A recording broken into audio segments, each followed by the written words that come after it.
ইলিশ মাছের লেজ ভর্তা আমি আমার লাইফের ফার্স্ট টাইম খাচ্ছি। হয়তোবা শুনলে অনেকের কাছেই অবাক লাগবে। আমি সত্যিই কখনো খাইনি বা আমি নিজে ট্রাই করিনি, কারণ ইলিশ মাছের এমনিই অনেক বেশি কাটা থাকে আর লেজে তো অস্বাভাবিক কাটা থাকে।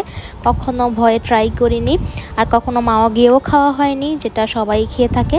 তো বাসায় ইলিশ মাছের লেজা জমা ছিল, তো ভাবলাম যে ইলিশ মাছের আজকে ভর্তা বানিয়ে ফেলি, দেখি যে কেমন হয় বা খাওয়া যায়। লেজ ভর্তার সাথে কিছু ইলিশ মাছ আর ডিম নিয়ে নিয়েছিলাম, সেটা ভাজা খাওয়ার জন্য, ভর্তা বানাবো না। তো হলুদ লবণ আর একটু মরিচের গুঁড়া দিয়ে মাছগুলোকে মেখে নিয়েছি। এখানে সরষের তেল দিয়ে দিয়েছি ফ্রাই প্যানে। অবশ্যই সরষের তেল দিয়ে ইলিশ মাছের লেজ ভর্তা করতে হবে বা মাছগুলো ভাজা করতে হবে। তো আমি লেজগুলো ভালো মতো ভেজে নিচ্ছিলাম, মিডিয়াম লো আছে হালকা হালকা করে ভাজছিলাম। আর আমি এটা ইউটিউবের রেসিপি দেখে নিয়েছি, কারণ ওই যে বললাম আমি আগে কখনো ট্রাই করি, বাট এটা আসলে অনেক বেশি ইজি, তেমন কি স্পেসিফিক কোনো কিছুই না।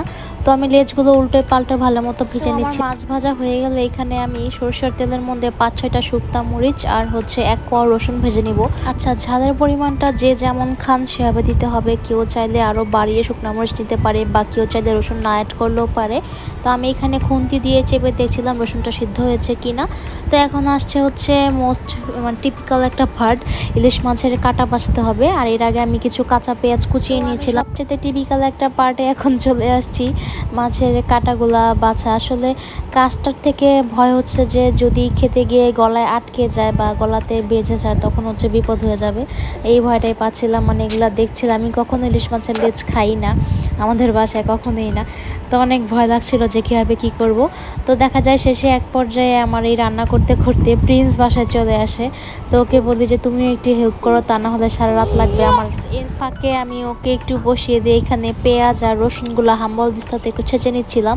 এই প্রসেসটা আমি ইউটিউবেই দেখি যে হাম্বল দিস্তাতে তারা একটু পেঁয়াজ আর রসুন একটু ম্যাশ করে নেয়, এতে নাকি নরম হয়। তো আমি সেভাবেই করছিলাম।